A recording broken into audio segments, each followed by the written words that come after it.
Χριστός Ανέστη, λέμε εμείς με μια φωνή γλυκιά, σαν τα πουλάκια που πετούν ψηλά στα γάλανα.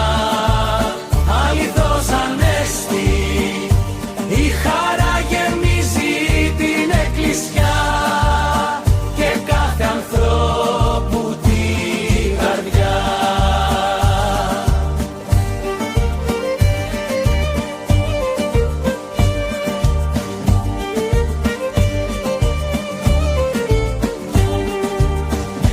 Με λαμπάδες αναμένες και φλόγα στην καρδιά,